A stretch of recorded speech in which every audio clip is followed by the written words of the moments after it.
What's up guys, it's Shane here from House of Cards TCG, and we have a video I'm super excited to bring to you. I've been testing this deck probably 20-30 hours, so I've gotten a lot of time into it, and I want to break it down for you for this regional season and for the Philadelphia YCS.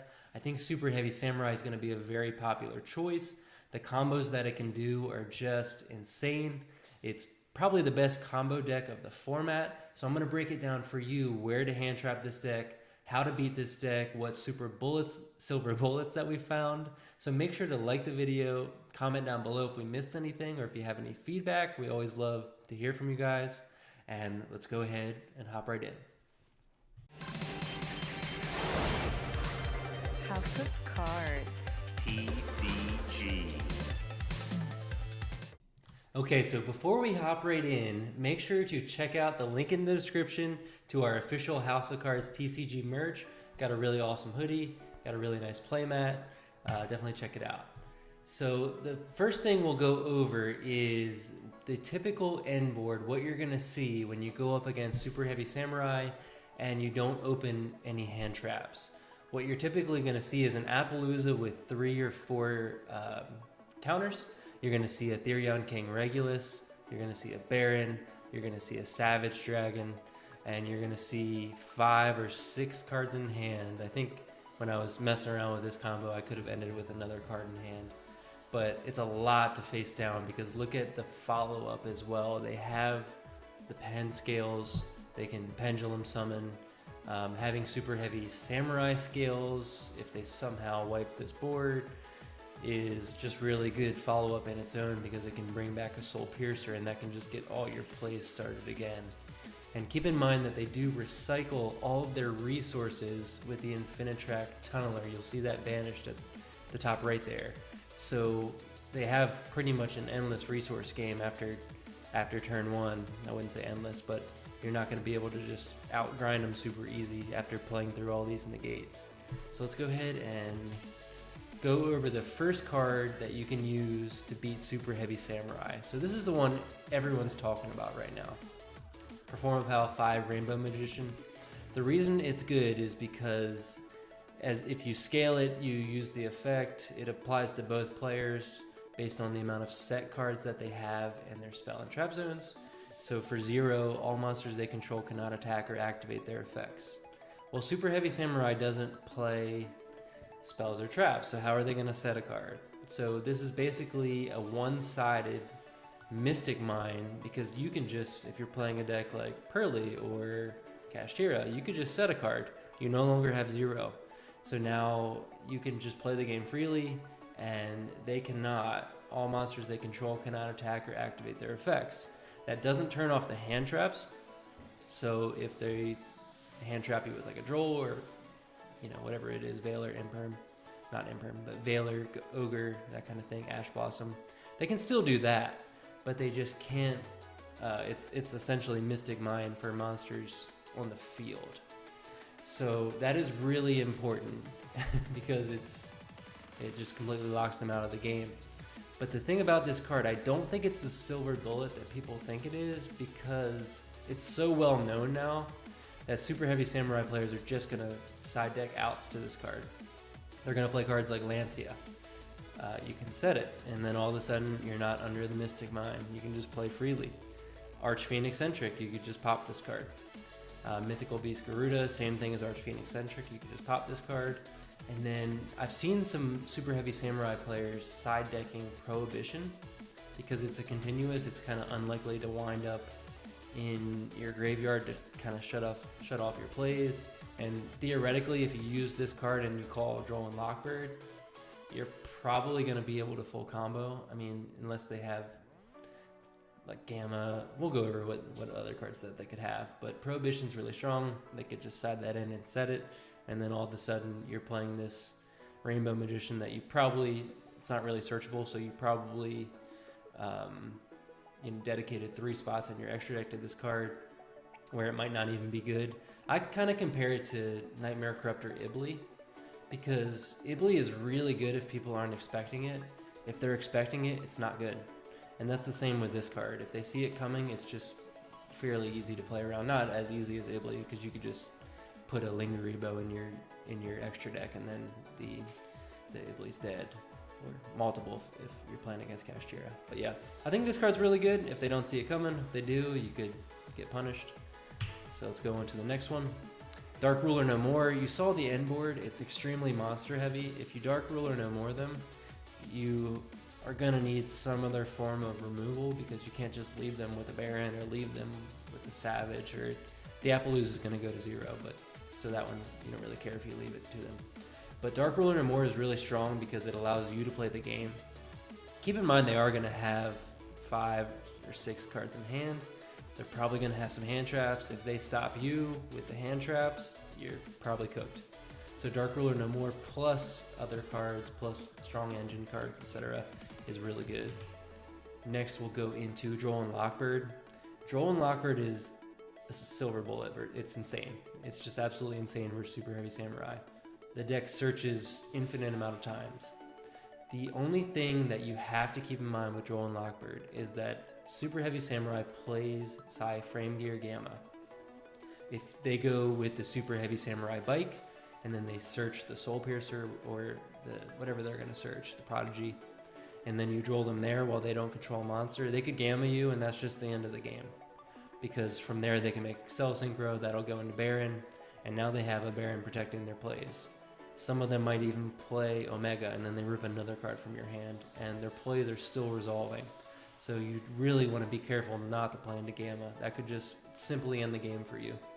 Otherwise, Droll and Lockbird's really good. If they have a suboptimal hand, this card can be really good. If they have to start with like the normal summon of the Soul Piercer or something like that, this card could really go in. A lot of times it'll just end their turn. Droll and Lockbird's really good. Next we'll go into D-Shifter. This deck utilizes the graveyard a lot. Using Dimension Shifter is really strong. We don't have to talk for an hour about how strong this card is. It's a really good floodgate. It limits the amount of things they can do. They might be able to set up a really simple board, but Dimension Shifter is crazy versus Super Heavy Samurai. Next we have Nib. So there is kind of a limited amount of spots where you can actually nib them effectively, because this deck does get out negation pretty quickly. And if for some reason they hard open like the Regulus, or if builds shift to play more Regulus to play around this, then this card's going to lose some value. But you have to use this card once they bring out the Excel Synchro Stardust Dragon and the Super Heavy Samurai Bike. At that time they will have summoned 5 times, but if you wait any longer, they're going to go into a Baron.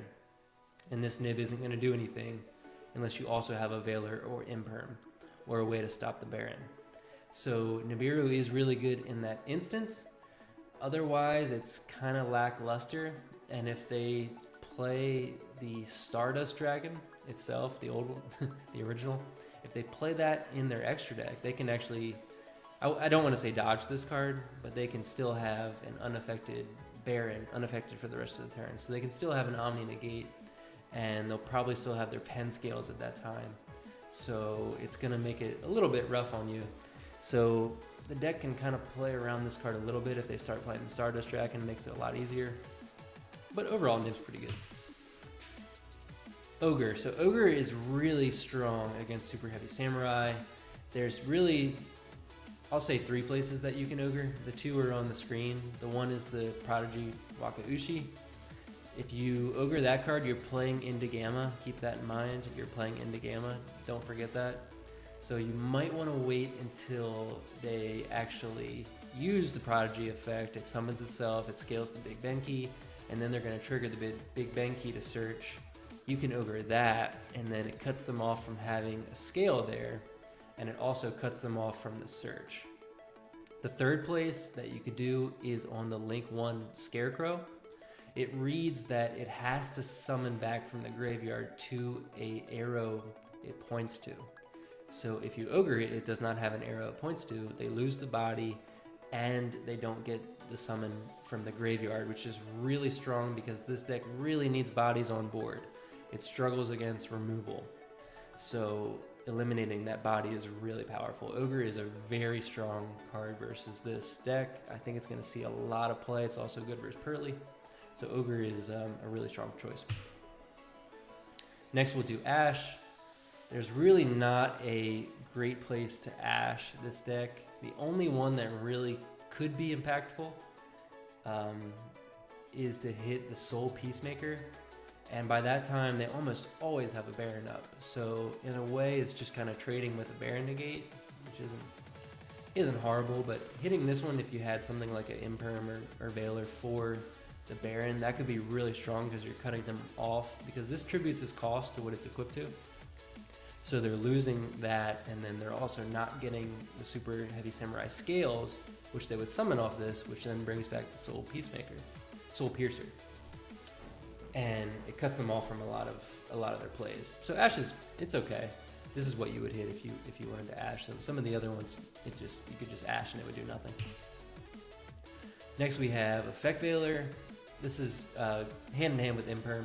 You would want to use it against the Superheavy Samurai Scarecrow because it cuts them off from one of their plays.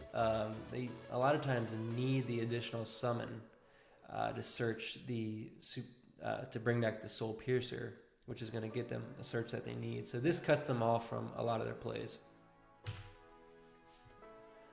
Same thing with Gamma. You want to Gamma the Scarecrow.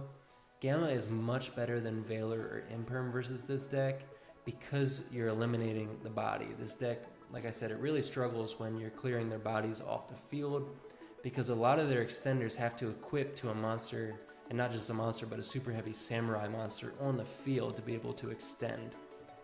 So if you eliminate that, you can really cut them off. This card, I forgot to mention why Valor and Imperm has an additional kind of usage versus this, because you have to discard its cost for Scarecrow.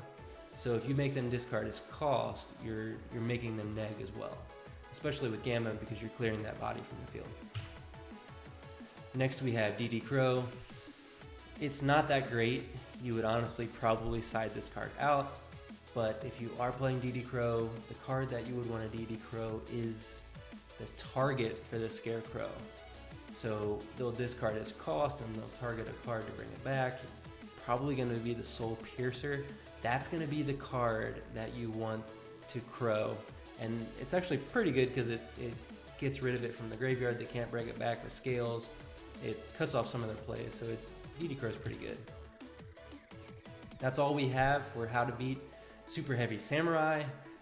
If you want to see this kind of video for any other decks, definitely let us know. Comment down below if there's anything that we might have missed, any silver bullet kind of cards that you've found in your testing for Cyberstorm access. But we're super excited for this deck. I think it's going to be a top contender for the regional season. Hopefully Cashtira gets hit on the ban list. I guess we'll see. But yeah, let me know what you think. Thanks for watching. Shane from House of Cards TCG, signing out.